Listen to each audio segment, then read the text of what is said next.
Mini tuto pour les nuls. Alors, donc dans cette présentation, on va faire un calibrage de base pour le CX20 en français. Donc pour commencer, alors sur mon modèle, je suis en télémétrie sans câble, hein, avec un émetteur. Donc pour le normal, vous commencez par brancher l'USB, brancher sur le PC. Sur le PC, il faut contrôler donc le port COM qui se trouve dans paramètres, configuration. J'ai pas une machine très rapide, hein, donc il faut être patient le temps qu'il trouve les pilotes. Paramètres, alors le système est là. Voilà, allez, hop. Système, gestionnaire de périphérique. Donc, une fois que vous avez branché le CX20, il va biper si vous n'avez pas mis la batterie, donc vous pouvez brancher la batterie, il n'y a pas de problème. Donc là, dès que les périphériques veulent bien apparaître, allez, vas-y, roule.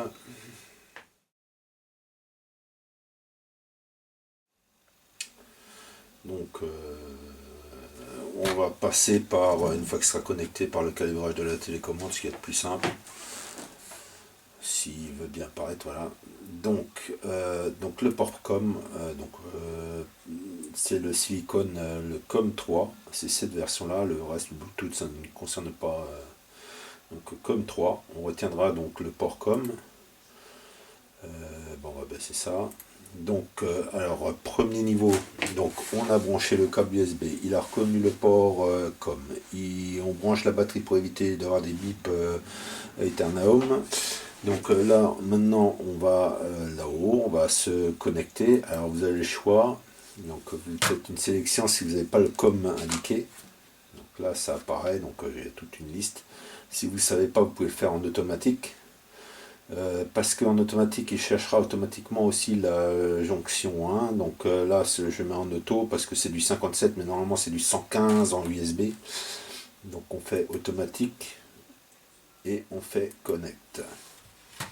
Donc, le temps qu'ils veulent bien se lancer, en espérant que ça ne plante pas. Voilà. Donc, le Malving se lance. Donc, voilà. Donc, le temps qu'il télécharge les données du CX20, on va y arriver. Voilà. Donc normalement il faut pas. Le truc c'était comme j'ai aussi débuté dans le même style, hein, après c'est de l'anglais, donc après voilà. Donc on est connecté. Donc alors pour les premières connexions, si on propose de faire la mise à jour du firmware, ne pas la faire. C'est à titre de conseil, c'est pas. Vous pouvez le faire, mais ça risque quoi. Donc sur le principe, moi je ne vais pas passer par le bizarre. Je le fais en manuel, étape par étape, parce que le Wizard propose des options qui vont en complication. Donc on va dans Mandatory Hardware, on sélectionne, donc vous sélectionnez le type de frame. Donc le CX20 c'est un X, vous sélectionnez, donc il est bon. Donc on va commencer peut-être par la radio.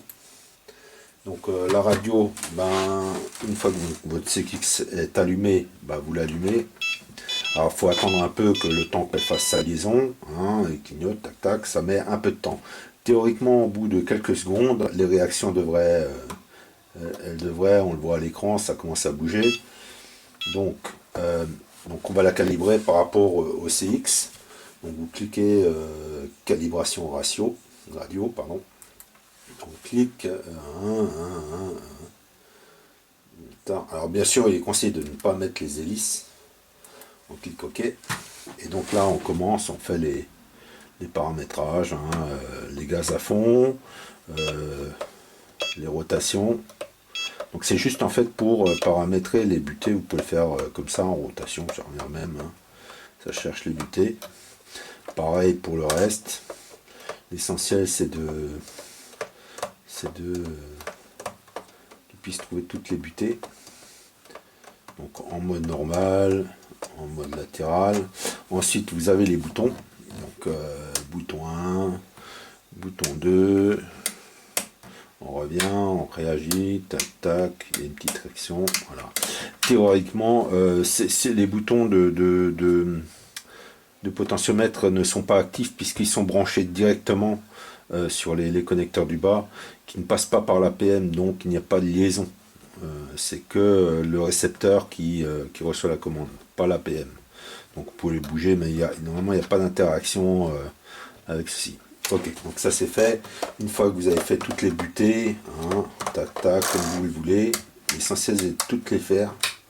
Tac tac, en tout mode, on revient en case départ. Une fois que c'est fini, vous faites clic done, et normalement c'est pris en compte. Ok, donc là au niveau radio c'est bon. Voilà, il vous donne les nouvelles paramètres. Faites ok. Donc là, on a fait la radio, on n'a plus besoin, on peut l'éteindre, on le met de côté. On passe au CX. Alors, on va passer à l'accéléromètre. Alors, sur le principe, normalement, c'est pour la boussole, mais moi, je le fais pour tous les niveaux. Alors, je prends mon téléphone, en fait. Ce qui est important, enfin, ce qui est conseillé, c'est de toujours diriger le CX vers le nord. Donc, je cherche une boussole sur mon téléphone. Normalement, j'en ai une. Elle n'est pas super précise, mais au moins, ça vous dit dans quelle direction mettre le CX. Même si pour l'accéléromètre, c'est pas encore demandé. Alors, la boussole, elle est là. Tac, on met boussole. Voilà, normalement je devais être en boussole, champ magnétique je ne voulais pas, je voulais boussole. Voilà, donc je mets mon téléphone, donc on attend qu'elle se stabilise, hein. Voilà, boussole, donc normalement théoriquement le CX dans ce sens là, ok, plus ou moins, faut être, alors après il y aura de la précision quand même à demander, hein, pour l'accéléromètre, etc. Donc on va essayer d'avoir le visuel sur la caméra et la boussole en même temps. Donc on se tourne, voilà, à peu près, donc vers le nord, boussole vers le nord, c'est vers le nord. Donc maintenant on repasse sur l'écran, donc on va calibrer l'accéléromètre. Donc avec la dernière version, ils ont rajouté des éléments sur Mission Planner. Donc on va la calibrer, calibrate Axel, on clique une fois. Alors, il vous dit de placer le CX de niveau. Alors, si possible, commencez cette préparation sur une table des niveaux. Donc là, ils le disent, bon, en fait, vous n'allez pas le bouger, vous le dites de poser bien le niveau. Vous faites click down, ok. Ensuite, il vous dit de placer left sur la gauche. Donc, on va le placer sur la gauche. Alors, théoriquement, si vous voulez être précis, mettez un niveau entre les deux points là. Bon, c'est de l'œil, là, hein, je le fais à l'œil, hein. Donc là, théoriquement, on appuie juste sur une touche. Ok. Le suivant truc qui vous dit de le placer sur la droite. Donc on le place sur la droite, toujours perpendiculaire, hein. Donc on clique. Ok. Donc après, il vous dit de placer le CX à la verticale, le nez vers le bas. Donc, toujours perpendiculaire, en évitant de bouger si possible. Hop, tac. Ensuite, il vous dit de placer le CX nez vers le haut. Donc, on passe le CX nez sur le haut, nez vers le haut. Ok. On clique. Ensuite, il vous dit de placer le CX à l'envers. Hein, donc, il y a marqué back. Donc là, je le fais vraiment à peu près, hein, on va dire, enfin. Bon, c'est quand même... Ok, tac. Et il vous dit à la fin, calibration successful. Donc réussi. Donc là, on a fait l'accéléromètre. Ensuite, on va passer au compas. Et là, alors, pour vous, ça va se compliquer parce que moi, c'est plus simple. Enfin, c'est plus simple, façon de parler. Parce que normalement, vous êtes connecté en câble USB. Or, il vous dit de le manipuler dans différentes sources. Enfin, vous allez devoir le manipuler dans tous les sens. Et ce qui va engendrer un mélasse de câbles. Alors j'espère que vous avez un câble assez long. Moi, l'avantage d'avoir fait ça. Alors une petite astuce pour ceux qui ne savent pas exactement, c'est de le poser sur une chaise de bureau qui tourne sur 360 et de faire à chaque fois un retourné, deux tournées, un retourné, deux tournées, etc. Donc là, c'est à ce moment-là qu'on vous demande d'avoir le CX vers le nord pour qu'il prenne sa boussole. Donc là, normalement, on doit commencer comme ça. Alors, moi je vais le faire à peu près, hein, donc n'ablèchons pas. Alors, APM avec, alors, on sélectionne toujours l'APM avec un compas externe, donc c'est ce qui est le cas. Alors là, j'ai un petit doute parce qu'ils disent compas. Alors, il me parle de 180 degrés et j'ai un doute. Enfin, on va essayer la calibration, le live calibration. Après, dans l'explication, peut-être on trouvera la suite. Alors, je tape live calibration. Alors, please click OK on move autopilot on circulation motion. OK. Donc, on va faire comme c'est marqué. On va regarder ce qu'il me propose. Donc, visuellement, vous avez un genre de truc. Et tout ce que vous allez faire, c'est bon, là, on va le faire à plat. On part du nord, on revient sur le nord. Là, je tourne une fois à plat. Donc là, on voit qu'il fait le tour du cercle. Tout ce qu'il faut pour l'instant, c'est faire tous les points blancs. Alors, on va sur le côté. Et là, on va tourner. Alors, de ce qu'on m'avait dit, il y avait un sens de rotation. Maintenant, c'est comme qu'il dit, c'est pour les nuls d'un nul. Ok, on va faire l'autre côté. On fait ce côté-là, toujours en direction du nord. On tourne. Ok. On revient droit. Alors on va faire on va faire vers le haut. On tourne. Une fois que tous les points blancs ont disparu, c'est qu'on est bon. Voilà. J'ai dû oublier un côté parce que je vois des blancs.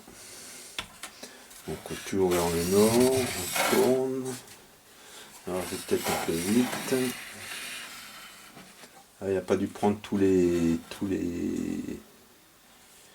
peut-être trop vite. On va refaire. Qu'est-ce qu'on n'a pas fait? Alors, on revient. Le côté bas, c'est bon. Ce côté. On va le refaire. Je tourne un coup pour bien marquer les cercles. Pour être sûr qu'on a tout fait. Voilà. Je vais dans l'autre sens. Je vais être sûr que j'ai tout fait. Je dois avoir des grands ronds.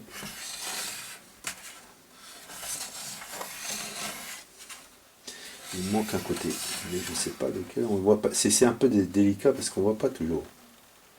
On est en bas, on est en haut. On va essayer de le faire à l'envers. On a le temps. Hein. Avant, ça nous mettait un. Là, ça doit être ça qui n'y est pas. Voilà, je ne l'ai pas fait à l'envers. Donc là, on tourne. Essayons de rester. Voilà, il y a un point qui ne s'est pas fait. Ok. Lequel? C'est peut-être quand. Donc si on voit sur le dessin, il faut chercher la bonne face. C'est peut-être ce côté-là. Ah.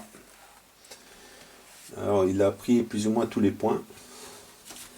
Donc on a pu le voir, il suffit de tourner. Alors il y a un sens. Malheureusement j'ai pas cherché, je me souviens plus si c'était dans le sens aiguille, sens aiguille. C'est conseillé comme ça, hein. Mais là ça marche aussi. Donc là il l'a pris. Voilà, donc on a fait le type, l'accéléromètre, le compas, la radio. Bon, les ESC, c'est pas nécessaire. Le flight mode, ben, vous pouvez contrôler. Ben là, il faut la radio allumée. Vous pouvez contrôler, on peut la rallumer. On va attendre qu'elle se rallume. Donc en théorie, donc, on regarde.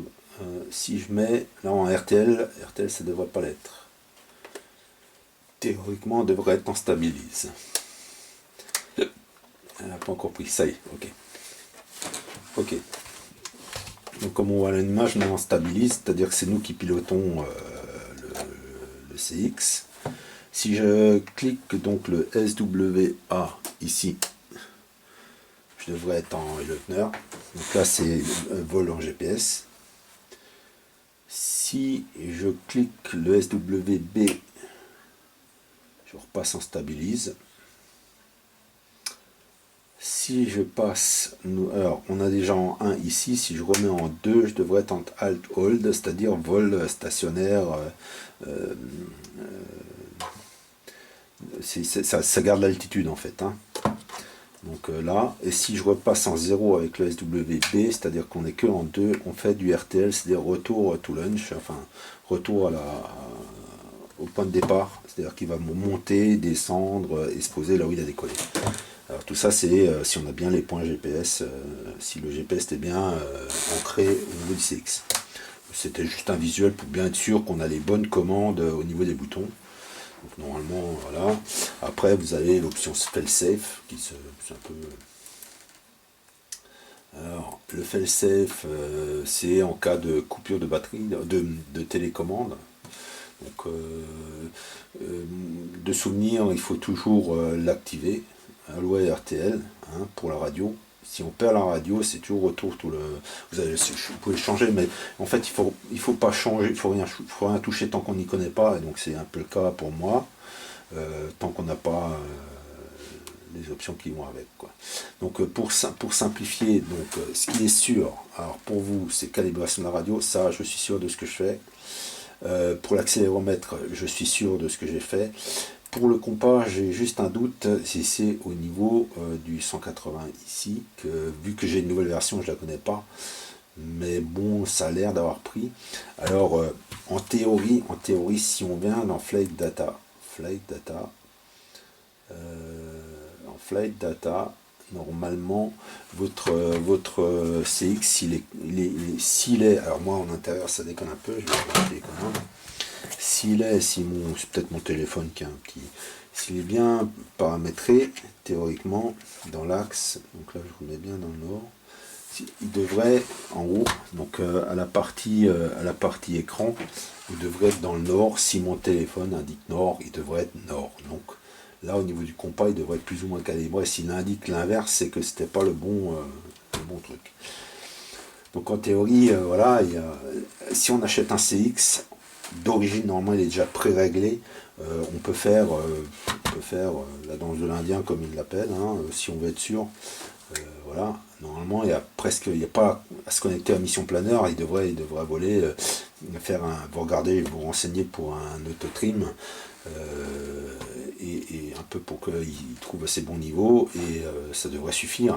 Maintenant, si on se connecte à Mission Planner, c'est peut-être pour évoluer, etc. Donc voilà. S'il y a des corrections à faire, ben, il faut le mettre dans le tuto, quoi, pour qu'on puisse évoluer, quoi. C'est d'un nul pour les nuls, on va dire. Alors, dernier détail important,